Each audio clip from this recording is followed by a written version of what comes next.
Well, hi, friends. I'm your old pal, Papa Dale, once again. Now, I'm a retired pastor, teacher, theologian, and professor with over 50 years of service to the Lord Jesus Christ. My name is Dale Warren, and professionally I'm known in my writing and teaching as D.A. Warren. But my friends just call me Papa Dale. You can call me Papa Dale, because we're friends now. You can see details of my testimony, family, education, and ministry experience on other videos on this playlist. But for now, let's get started right away with today's topic. So, excuse my itchy nose. What is today's topic? Today's topic is sermon literature. This is lecture number 15 in the JHI-USA Institute BA in Biblical Literature Lecture Series. You want to earn a BA in a Bachelor of Arts degree in Biblical Literature? You can do it right here. So, off we go. Biblical sermon literature refers to the various forms of preaching and teaching found in the Bible. This literature includes formal sermons, speeches, and teachings delivered by key figures such as Jesus, the apostles, and the prophets. These messages are designed to instruct, exhort, and encourage the faithful as they often address theological, moral, and practical issues.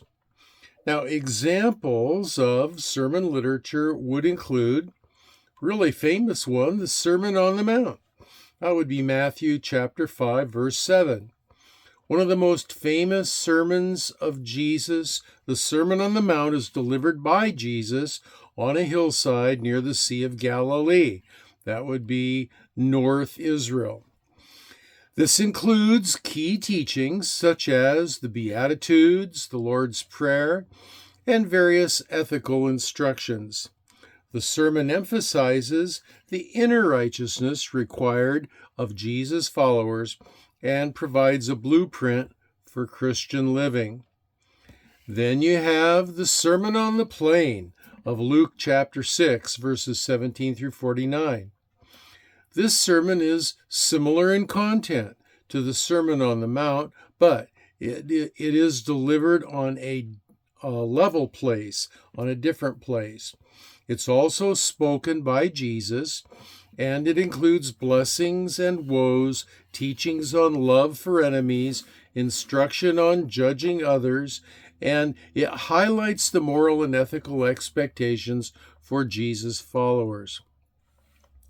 Then the Apostle Peter delivered a sermon on the day of Pentecost in Acts 2, verses 14 through 36. On that day of Pentecost, this sermon explains the significance of the Holy Spirit's arrival and the fulfillment of Old Testament prophecies. Peter proclaims Jesus as the Messiah, prophesied in Genesis 3:15, and calls for repentance and baptism. Well, the Apostle Paul is another one famous for his sermons. He gave a famous sermon at the Areopagus in Acts 17, 22 through 31. Paul addresses the Athenian philosophers presenting the message of the unknown God, and he does this by proclaiming Yahweh to be that unknown God and announcing Jesus' resurrection from the dead as evidence. Then we have Paul's sermon at Antioch in Acts 13, verses 16 through 41. In this sermon, Paul recounts the history of Israel and proclaims Jesus as the fulfillment of God's promises according to the Scripture.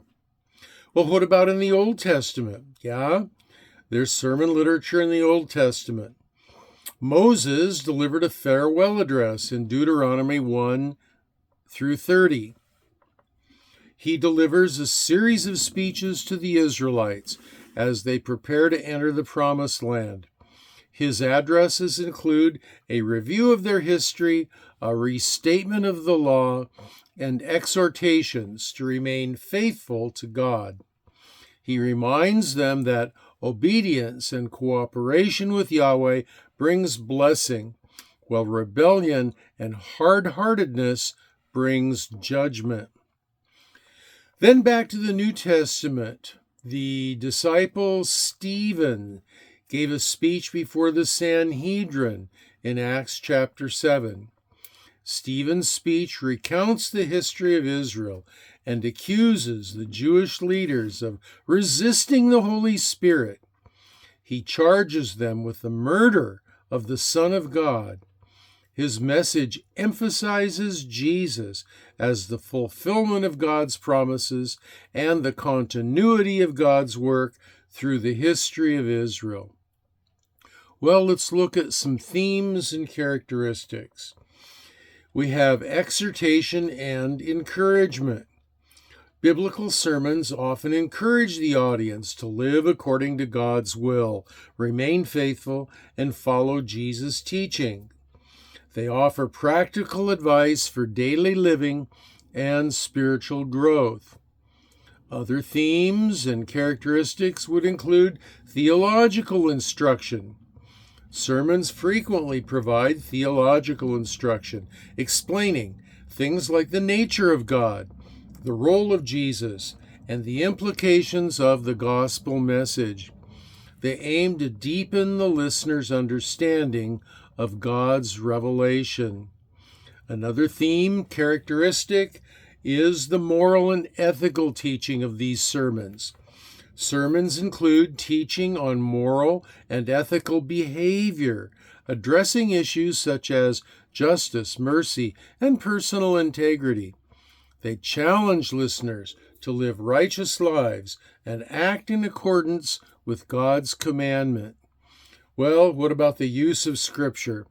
Biblical sermons frequently reference and interpret Scripture to support their messages. Preachers use Scripture to illustrate points, establish authority, and connect their messages to the broader narrative of God's revelation. Well, what about the theme and the context, the theme and the characteristic of historical context in sermon literature? Sermons are often addressed to specific historical and cultural contexts, addressing the needs, challenges, and concerns of the audience. Understanding this context helps to grasp the full meaning and relevance of the messages. Well, there are theological and practical implications for all of this. The first one let's look at is spiritual formation. Sermons contribute to the spiritual formation of believers by teaching them about God, His commands, and His promises. They help shape the beliefs and practices of the faith community. Well, what about community building itself? Sermons play a role in building and maintaining community by addressing communal concerns, encouraging unity, and fostering a shared understanding of faith and mission. Other theological and practical considerations include ethical guidance. Through their moral and ethical teachings, sermons guide believers in making decisions that align with Yahweh's values and principles. They provide a framework for understanding and responding to moral values. So, finally, other theological characteristics of sermon literature would include ethical guidance. Through their moral and ethical teachings, sermons guide believers in making decisions that align with Yahweh's values and principles. They provide a framework for understanding and responding to moral issues. Boy, that one must be important. I think I read it twice. So let's look at mission and evangelism. Many sermons include a focus on mission and evangelism, calling believers to share the gospel message and to live out their faith in the world. They encourage outreach and engagement with those outside of the faith community. And every good sermon will always include some kind of call to action. Many sermons include a call to action urging listeners to respond to God's message through repentance, faith, or specific actions. This call often includes an invitation to follow Jesus or embrace the gospel message.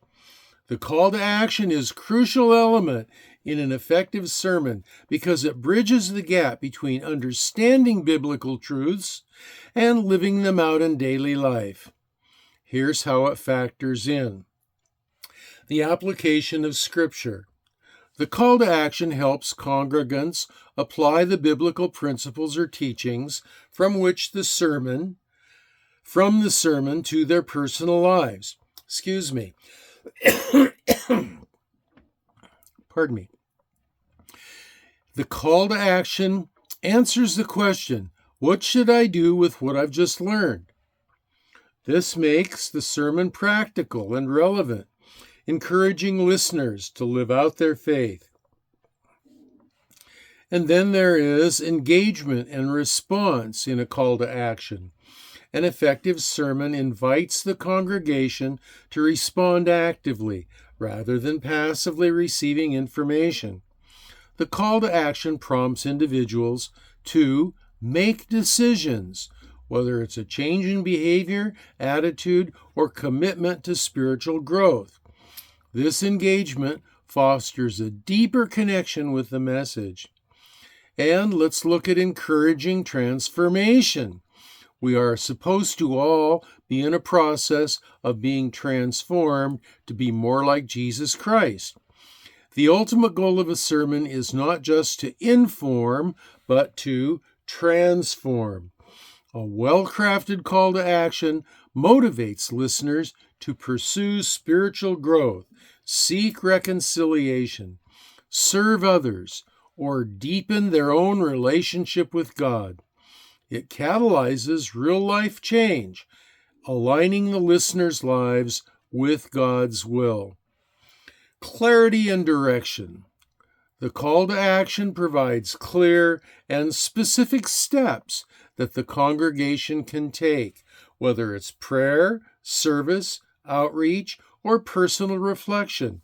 It offers direction and helps people know exactly how to move forward in their faith journey.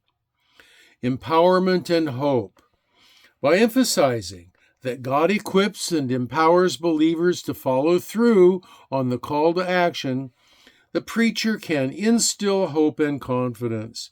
It reassures the congregation that they are not alone in their efforts to live out their faith.